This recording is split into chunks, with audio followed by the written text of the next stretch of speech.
Volkswagen Racing supports South African motorsport.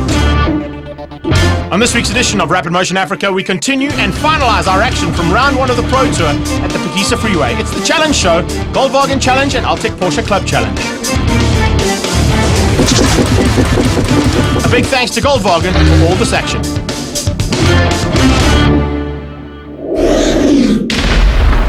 When the Volkswagen Challenge hits the gold fields of Phakisa Freeway, there's normally plenty of action. But what everybody's come here this weekend to do is to see whether or not Quinton Thompson can be outdone, and will he retain that number one plate for 2011. There's a couple of new drivers, and we caught up with Greg Riley to find out what the plans are for 2011. Greg, a lot of driver changes happening this year. Definitely a lot of driver changes, car driver combinations. One of the biggest changes though is our new Class D. Class D is basically developed coming from the Class X and P contenders, amalgamating their cars together into a more streamlined, bigger format. And so far, judging from the qualifying we've seen and judging from the field that we've produced this weekend, I think this bodes well for the future. Between what used to be the two classes, which is now Class D, we've got about 20 cars already at this race, and I think the racing is going to be really good.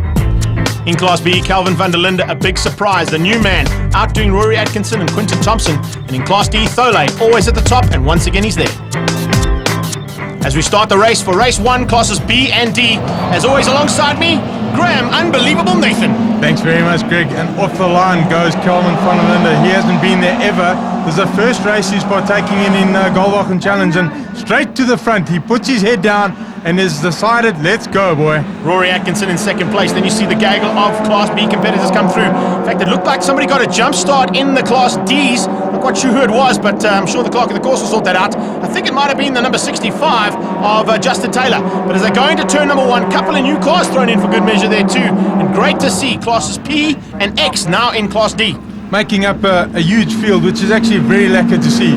Lots of cars all over the place, but new cars. Steve Hurley has joined the ranks in Phakisa. He's right up there. So is Darren Nathan. He's in the little blue car behind. He's third behind Steve Hurley, who's second. Ryan Thole out in front, and Dion Holiday right behind the four of them. Well, this is Thole's view, and looking back at Hurley behind him, as you said, it's Darren Nathan. And Darren Nathan, of course, in the Sex Trader car, just unable to get the stickers onto that car in time for this race. Thompson on the inside. Peter Thompson goes hunting for his son, Quinton, who's now in third and looking to try and close down on the two leaders.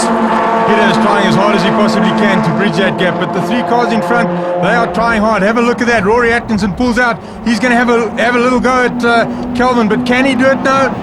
The van der Linde car just simply too fast in this particular time. That Ferraro car is definitely going to be a man to watch out for, considering the fact that he went out, he blitzed everybody in the practices, he blitzed everybody in qualifying, and now got the whole shot and leads his first lap. He's going to go across the line in first as well, because these guys haven't got an answer just yet. Going up the inside of Andrea Bate is Philip Cruiser by the looks of things, and let's see if they can get it, but down the back straight, the gaggle of Class D cars. What a wonderful sight. Plenty motor car action. Fantastic stuff. Justin Taylor, that's the man who is under scrutiny with the COC for a jump start. The rest of the field behind him actually picked up, I think Alka might be ahead there of Henry in the Van Vletter Batgirl Batmobile battle. That song going to go down well at home. Running it slightly off the road there is Steve Hurley. Darren Nathan goes to the other. Oh, big rollover. That's a massive rollover. Big rollover at the fastest part of the racetrack. Not a nice place to go over. How many times have we seen that at Phakisa Freeway? I wonder if we're going to get a red flag. Gina Monroe, though, I think she's also first time out for her and didn't even make the first lap. Got it wrong coming through the double right-hander and then went nose over tail. Let's see if she gets out and everything's okay. Phakisa Freeway marshals are there. Oh, wow. Yes, there she goes, walking to the sideline. Welcome to Volkswagen Racing, ma'am. Hopefully that's not going to scare you away. Come back for some more, because I know how difficult those cars are to drive. Fortunately, mine didn't do that, though. That was a big tumble. That's twice over, fortunately landing on her wheels, and she got out of the motor car and walked away. Great testimony to the fact that these things are unbelievably safe. Yeah, they certainly are, especially if they've been prepped right. Here we see a big move from Thompson. Can he go around the outside of Rory Atkinson? He can. They are side by side. Atkinson, absolutely no answer. Around the outside. Thanks for coming. Yeah, trailer park girl, around the outside. Yeah, that was Quinton Thompson just slingshot past. Obviously got a better drive coming out the bottom, but he's got his head down. He's going to chase after Calvin now. He knows that Quinton's coming. He does not want to see that yellow car anywhere near him, so he's got his foot buried. But racing right throughout. Peter is in fourth. Behind them is Andrea and Stuart Mack. and they are trying as hard as they possibly can. Nate, you're going to know the kind of pressure that's on Quinton Thompson. Being a multiple champion yourself and current Bridgestone production car champion, you definitely know what it takes to get the number one on the side of your door, but how difficult is it to keep it there? Yeah, it's very difficult. The problem is that you got to go out the first race of the year and just go and see what the guys have been doing, how much work they've been doing. As we have a look at some racing here by Pit Potkin, he's bought a brand new motor car. Whoa! Hollywood Holiday throws it away, puts a wheel on the grass, and he sticks it in the sand. Yeah, D, I know exactly how you feel there too, buddy. Fortunately, it didn't go over like Gina Monroe's, but it is definitely dropping you back through the field. And speaking of dropping back through the field, looks like the Batgirl has been outdone by the Batmobile. So Van Vletter has now overtaken Elka, and I think there might be a little bit of a chat in the pits afterwards. Absolutely. I don't think she's going to be able to drive that car again. She's probably going to lose it. But that's Philip Cruiser pulling out of the game. Unfortunately for him, it looks like it's over. Something gone wrong with his motor car. Back to the front. Quinton Thompson trying everything he knows. Even a little bit of grass tracking to try and get onto the back of Kelvin van Linde. Peter Thompson has caught onto the back of Rory though. And Stewie Mack, and he's all on his own there. Normally a little bit higher up and in this little battle, but not able to bridge the gap between himself and the third and fourth place battle on the road. Atkinson under pressure. Oh, a little tap. I thought this was clean racing, but I suppose you can have a little bit of rubbing, eh? Uncle Peter's peripheral vision just failing him there for a moment, and he runs it slightly wide and taps Rory Atkinson. But in the background, Stuart Mack hasn't given up, falling off the racetrack, trying as hard as he can. Peter Thompson goes through. He takes a position away from Rory Atkinson, and he's going to have to go now because Rory's got one of those horns that have come out that go, oh, is it? Oh, it's like that now, eh? Yeah, exactly. There's a little wing mirror, a little bashing there, and I think Thompson now going to have to watch his wing mirrors for big time as he goes onto the back straightaway now. Rory Atkinson will try and get into the slipstream at the front end of the Class Ds. You can see that Thole also starting to feel a little bit of pressure there, so there's nothing in it between him, Darren Nathan, and of course Steve Hurley. Steve Hurley all over the back of them as Voterus still chases hard after Pit Potgieter. Then we've got Gavin Monroe, Justin Taylor, Henry van Vletter, a drag race between Ryan Ellis and Elke van Vletter. Ryan gets it, he sticks it in front of her, slams the door in front of Elke, and down the road they go. A newcomer behind the both of them, that's Fred Morovich. He's joined the ranks in Jakes Jacobs' old Polo, sitting there going, he's like so insane. Yeah, they certainly are. Can't wait to come and play with him. It's going to be soon as they go on into this little straightaway that takes him to the double right-hander. Van Vletter under pressure. Morovich, good drive for his first time out. He has the front end of Class D, and still Thole hangs on. Prent Properties. Then we've got the Coney man. That is Steve Hurley right behind him. I can't believe how well Hurley is going. He is really pushing that car to its limit. Hurley's job is made a little bit easier. Andre Haupt is doing that motor car. As you can see, it picks up a wheel and carries it all the way through. If you have a look, see the inside wheel of that motor car off the ground, yet superb stability. Voterus goes up the inside of Potgieter. Pit slams the door. Voter locks the brakes up. Jeez. When Pit, that one was a bit close. Voter trying to come back at him though. Let's have a look. Can he go around the outside? Can he slingshot down the back straight? Pit Potgieter enough space to get in front of him and make Voter wait for another lap. Yeah, Voter's going to have to try something else. I'm sure he'll find somewhere, probably down in the toe of the boot if he gets it all right. At the front end though, look at this. Hurley pushing hard. He wants past. He knows how good Ryan Thole is in this little Prent Properties machine. And at this stage, it is Coney. Sliding it sideways. Actually keep it all together. Yes, he does. Only just catching it as they came onto the straight, heading down towards the heel of the boot. Hurley just sitting there watching. Now, where are these wheels pointed? He stayed buried on the throttle. As you saw it, gripped the tire, shot the car across the racetrack. He runs it slightly wide. Darren goes up the inside of him. Can Darren make it to the next corner? The next one is a left-hander, putting Hurley on the inside. Is Darren going to be able to go around the outside? Yes! He turns it in front of Steve Hurley. Steve has nowhere to go but to wait. A drag race to the back straight though. Magnificent stuff there from the Dazzler, hanging on for dear life. And Darren, wow, welcome to Goldwagen Challenge Racing. He's had a couple of runs at it here and there last year and a couple the year before, but now a full season in the Goldwagen Challenge, and I can't wait to see the kind of damage he's going to do to the front end of Class D. But out in front of Class B, we've got Kelvin van Linde. He's opened the gap a little bit on Peter Thompson's youngest son, or one of his sons, Quinton, and he's managing to drive away. Has this Lighty got the edge of these guys in a big way, and he takes the win. Good job there by Kelvin. Flag to flag victory in his first race out ever. That is awesome stuff, and it just shows how good the South African karting guys are and how well they learn while they're out there. Speaking of learning well, you don't get much better than this. Flag to flag for Thole too. Nathan's Motorsport car going to take the first victory in Class B, and right on his tail, only just being outdone. Look at that, Hurley in his first time out, he gets second, and Nathan in third. Awesome driving, as always, from our Gold Bargain Challenge drivers. Looking forward to classes A and C. But right now, it is Van der Linde, Thompson and Thompson, top 3 in B. Thole, Hurley and Nathan, your top 3 in Class D. Calvin straight out the blocks, straight onto the front of the grid. But what happened behind you, man? It looked like Rory was hassling you in the early part. Yeah, we had a few problems getting off the line and so on. We still need to get used to the starting format and so on. Big wheel spin, dude. Yeah. And just a couple of guys I want to thank. Lee Thompson, my dad, my granddad, just everyone. They've put in a massive effort just to help me out to get going. It's just great to give something back to them. So moving on to classes A and C, and you can see that Gerard Henning has now taken up the mantle that Lee Thompson has left, going off to national polos. Economides in second. James Hurley, a new man in Class C, and Andre Needham right on his tail. Race 1 start, and look at how these guys get off the line. I think there might have been a jump start in the background once again.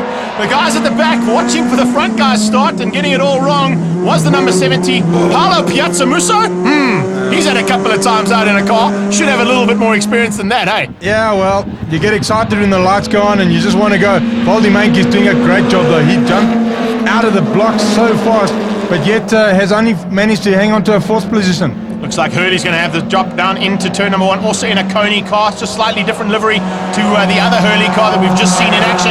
The 188 goes through there. That is Keegan Blackensee, another karter who stepped up into the Gold Bargain Challenge. So the karters are deciding, well, if we can't go single-seaters, the next best step is to go into a saloon car, and that's good to see, because this man definitely knows how to get a car around the track.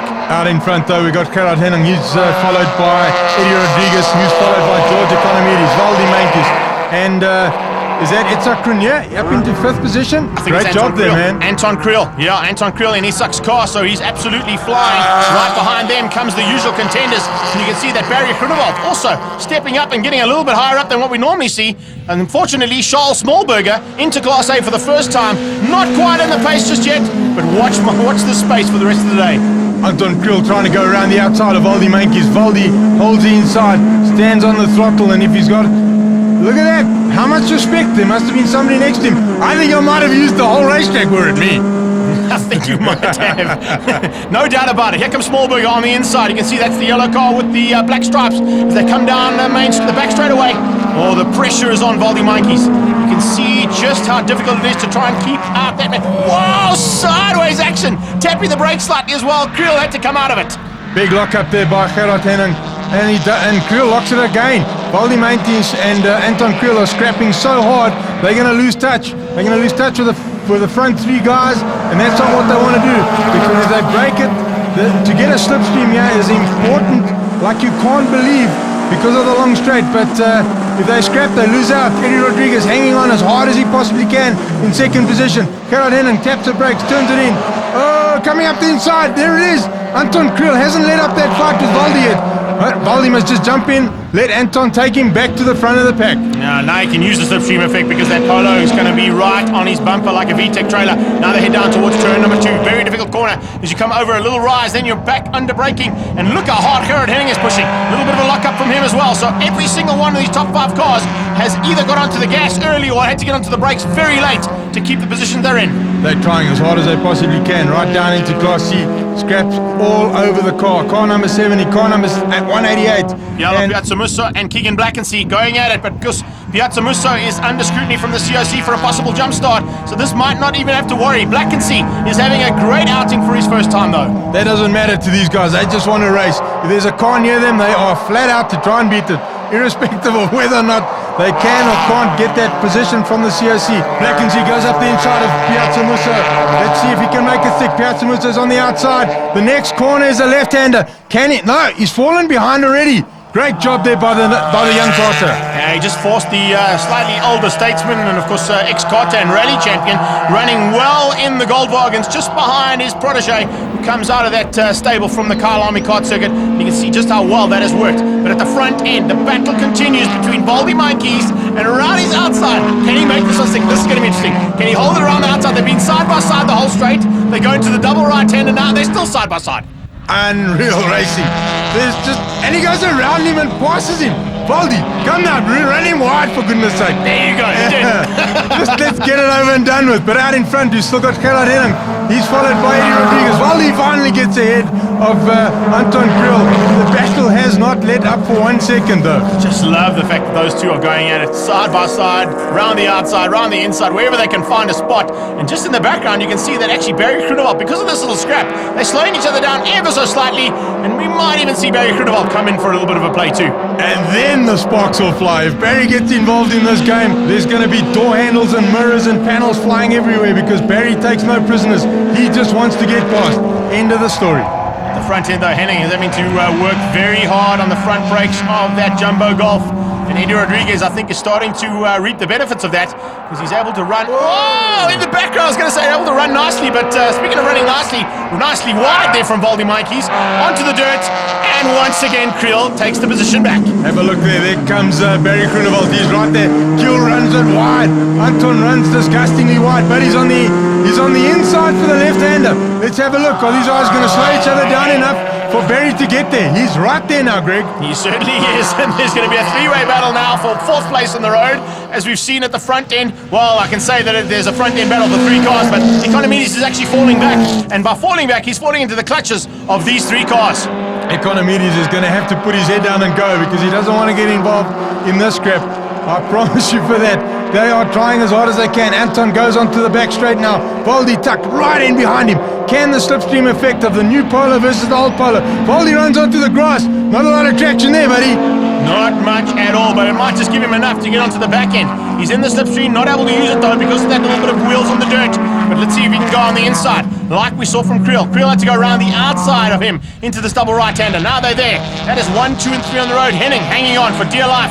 Rodriguez on his tail. Whoa, Economides running wide all on his own. That's going to allow Kriel and Voldy to close up. Gerard Henning under huge pressure though. Eddie Rodriguez wants this win. He's trying as hard as he possibly can. Gerard had a big problem in qualifying, and they built that car's motor again overnight, doing a superb job. But back to the battle for third.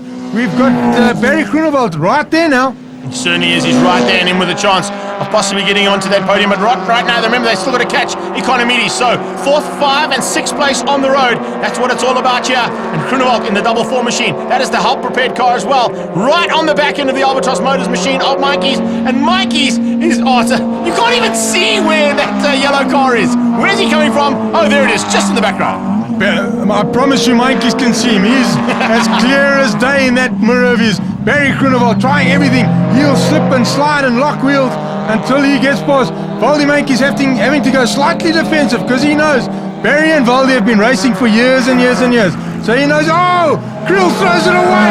All on his own. He goes from 4th to 6th. Voldy Mikey's cannot believe his luck. He was battling with Barry.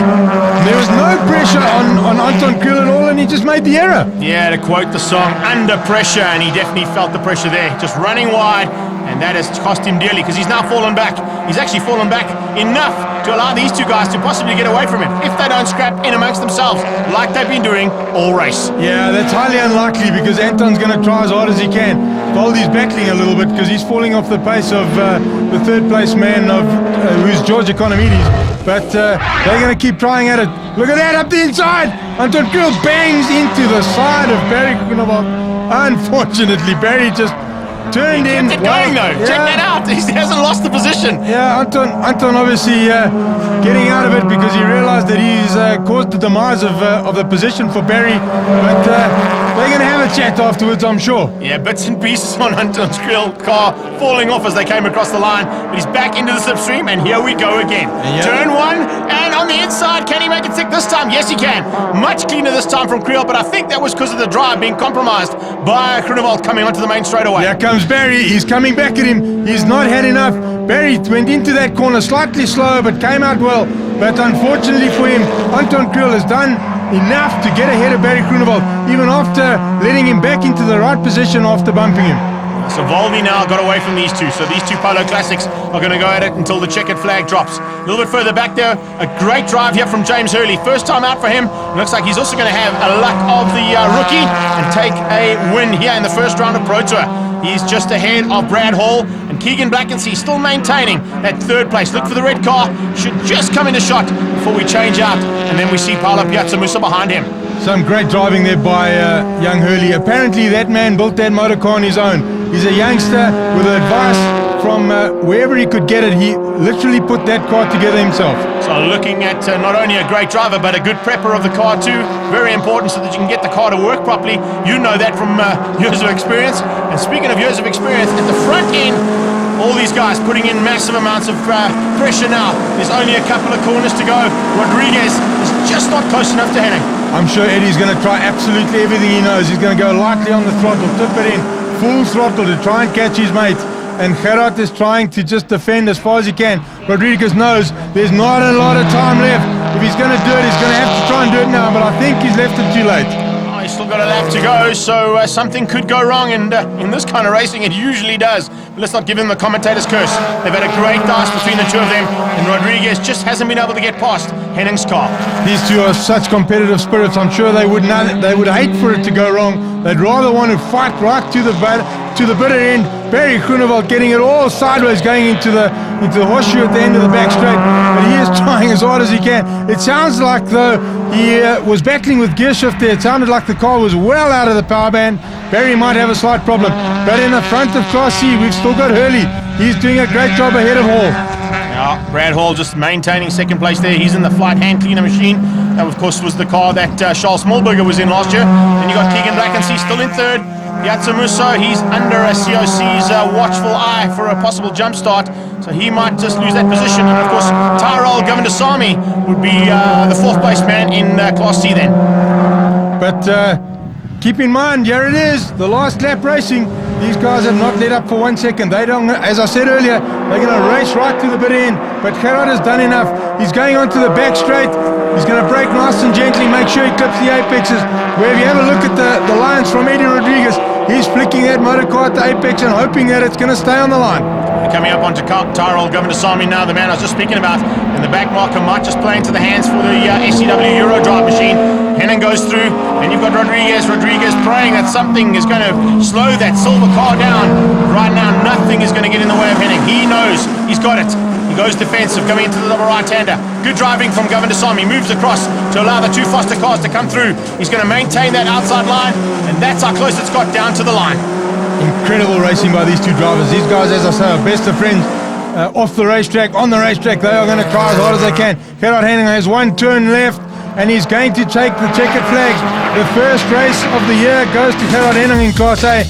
A great job after rebuilding the motor car overnight. A massive drive there from the Euro drive machine in second place, and good dice between the two of them, as you said. Third place is going to go through to George Economides. He was quite quiet at the latter half of this race, but he maintained third place. James Hurley takes his first victory in Class C. A good drive and a great effort from him. Brad Hall and Blackensee second and third. Gerard, we thought we were going to miss Lee Thompson, but you and Eddie have brought the A game. Yeah, no, we had a nice tussle there. Fortunately, yesterday we broke the motor. We had to rebuild the motor through the night. My boot, Anton, went all the way to Joburg last night, fetching the parts, came back, put it together this morning. So yeah, and it's all paid off. Lucky, man, because yesterday, I mean, conditions have changed so much as well. The cars must be running super hot. Yesterday it was nice and chilled. Yeah, definitely. Yesterday was nice and chilled, but yes, it's a nice track, and we hope it's going to be a good year this year. It's nice to see some new guys turning up. Tell me how you came to be here. Oh, I didn't expect to be able to do this, but it's nice to have done it. And I suppose Andre wasn't out there, so tough. Sorry to hear about his eye and that. It would have been a pity because I would have liked to race against him, but I suppose I won. So for heat number 2, we're going to take everybody and put them together. This is the kind of racing that both you and I love. Straight out of the blocks goes Gerard Henning. He wants to put his head down and go as hard as he can. We're on board with Charles Smallberger. Charles starting at the back of the field from an unfortunate tumble in qualifying, so he didn't set a lap time, but it's great to have a camera in his car because I'm sure he's going to put his head down. And it going a little bit grass tracking is Anton Krill. Whoa, a great start there by Peter Thompson. Sorry to interrupt you. Calvin van der Linde getting a terrible start from the front. Quinton Thompson goes to the front. Peter second. Calvin goes to third. Fourth is Rory Atkinson. He's trying to squeeze out Stu Mack, and up the inside goes Andrea. She also wants to get into this action. There's no doubt about the Class B is going to be a tight battle, and unfortunately the rookie there has gone from hero to zero. He got it all wrong off the line. Now we got classes D Oh man, these guys are not holding anything back. You can see a massive field of cars. There must be about 21 cars involved there. And it's side-by-side action. Justin Taylor around the outside. Much better start from him this time. But it is the man who led out from race number 1 who leads as they go into turn 2. And that, of course, is Ryan Tole. Oh, something wrong. Sorry, Greg, with VWChallengeSA's car. The guys are going around him, inside, outside, all over the show, trying to get past VWChallengeSA. Sorry to interrupt you. But out in front, I don't see Steve Hurley's car. I think there's a problem with that thing. That's right. Unfortunately, I think before the start on the warm-up lap, it opened the bonnet and slammed the windscreen. Oh, what a pity there that Hurley can't come and play with these guys. He would have loved to be there. We're back on board with Charles Smallberger. And here's Polo. Whoa, look at that. Groenewald getting it sideways. Can he hang on? No, he can't. Well done, Charles. That was close, dude. 2 yellow Polos nearly head-to-head. I think Andre Hopt would have killed those two if they had taken both those cars out. But Charles takes evasive action, saves his dad's car once more from Barry Groenewald's hands, and he gets back into the back of the field. But a hard was, oh, Gerard gets it wrong. The fast part of the racetrack. The SCW car of Eddie Rodriguez probably going, yeah, I could see that coming a mile away. Exactly. Pushing a little bit too hard there. Henning runs wide all on his own. So now has to come from the back of Class A. This is going to be interesting because that car really has got to turn a pace. We saw it in the first race. Further back, Thompson and Thompson taking on Van der Linde. Here comes Smallberger after recovering. In fact, no, that's Groenewald after recovering. And he's onto the tailpiece of Atkinson. Barry scrapping it in amongst the Class B contenders. I'm sure he's not going to get in anybody's way, but Van der Linde's got a bit of a mountain to climb because Peter Thompson can make that Golf 2 as wide as he possibly can, and he's going to, because he's going to look after his boy. He wants Thompson Motorsport to do as well as they possibly can. Van der Linde wants to get past. Peter's going to drive, Kelman's going to drive, and there's probably going to be a little bit of paint swapping. I think there might be. Not the way we've seen it so far. Here we go back to Classes D, and look at that. Darren Nathan all over the back of the Pren Properties car of Ryan Tole. Then we got Piet Potgieter. Potgieter having a great start to race number 2 now. He didn't get involved in any of the frac cars, and he's up to 4th place, starting to put the pressure on, and you can see just how hard that pressure's coming because there is nothing in it. Then we go further back. You can just see the cars fanning out. Whoa! Hello, Van Vliet has been outdone again, and he tries to do the Batgirl on the inside as we're seeing Ryan Ellis Clark and the 101 car getting it absolutely perfect. Rory Eland and Ryan Ellis Clark side by side out of turn 1. Absolutely awesome stuff.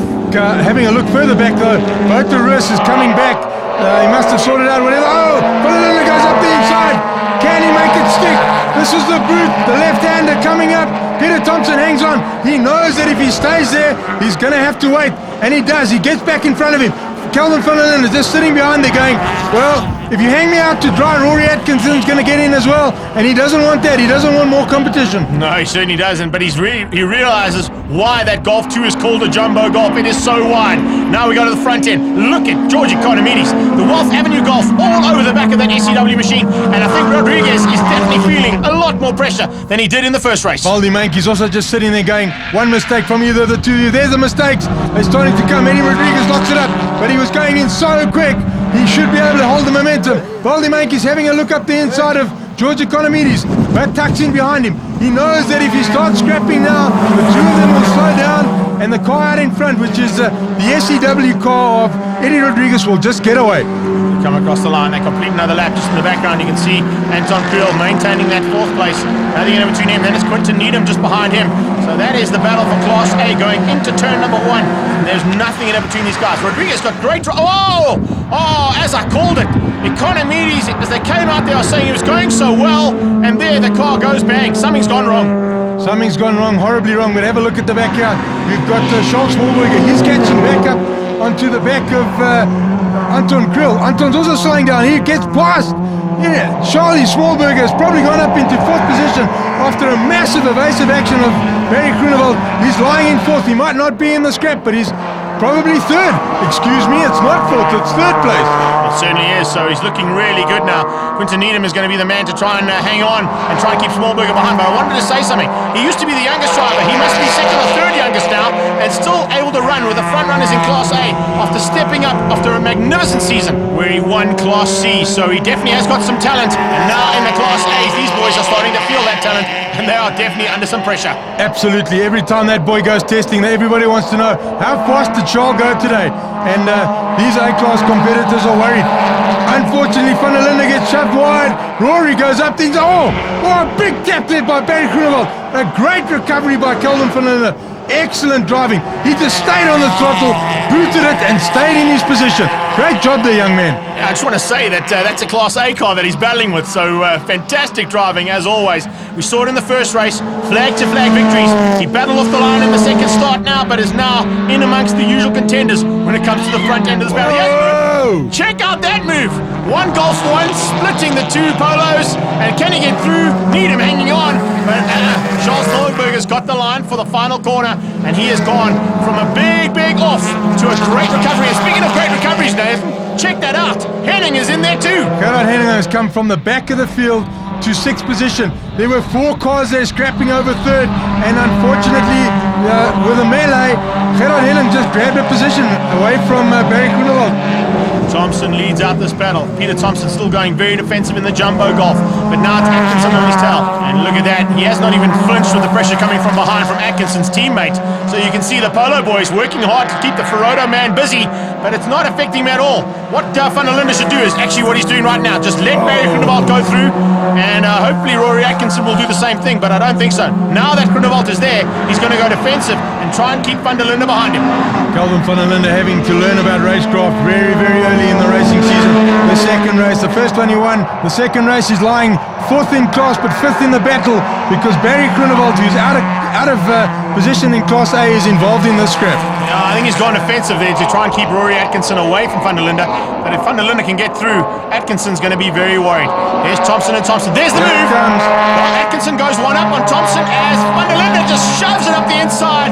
No answer whatsoever from Groenewald. And you can see the youngster, he's 14 and a half years of age. He turns 15 in June, and this is an awesome drive from him. Most of these guys have been driving longer than he's been alive. Absolutely. I think Barry's going to say there was something wrong with his car because there's no chance he's going to admit to a 14-year-old giving him a carrot. Well, it's on TV, Bru. I just want to let you know, you got a massive one. The Ferodo ban is flying. Can he get past Thompson now? Because Atkinson's gone ahead. This is a really great battle here for Class B, and this just bodes well for the rest of the season. Some racecraft that he's studying here in a big way. Karting teaches you racecraft. Barry Groenewald, with a little bit more horsepower, should be able to outdo the whole bunch of them. Peter Thompson goes to the inside, Rory around the outside, Kelvin around the outside of Barry, probably just deciding, let these guys sort their problems out and I'll come just now. Great job around the outside. Barry goes up the inside. He's going to try and block him again for Rory. Check that Golf 1 on the inside. Barry Groenewald had to go very defensive, slams the door shut. And Van der Linde, he is having the drive of his life now. He had it very easy in the first one. I always say it's very easy when you go flag to flag, but he did. He was absolutely to perfection in the first race.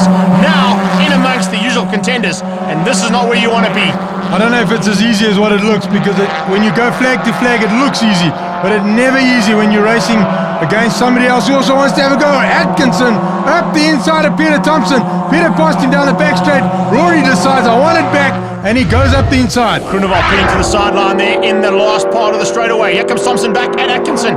So Thompson and Atkinson going wheel for wheel, corner for corner, and side by side through double right hand onto the back straight. Atkinson's on the wrong side. He is not going to be able to tuck into the slipstream there of that jumbo Golf. He tries to go alongside him as a drag race down the back straight. Now what will Kelvin Van der Linde do? He'll pick the quickest car, gets into the slipstream. Oh, he had to come out of that though. Straight back into it again. Can you handle that? Peter Thompson rolling out the throttle right at the point where Kelvin had decided and committed to flat out. Rory on the outside, probably saying, China, this is too fast. Amazing driving here from the youngster. He's now on the outside. Keep it on that outside. Keep it buried because you got the inside corner for the final turn. And Atkinson will not be able to get around him. There he goes, onto the brakes. Maintains that position. Now goes hunting for Peter Thompson. It's Quinton Thompson and Peter Thompson. And then in third place, Van der Linde and Atkinson. Class B is awesome. Peter Thompson making that Golf 2 as wide as he possibly can.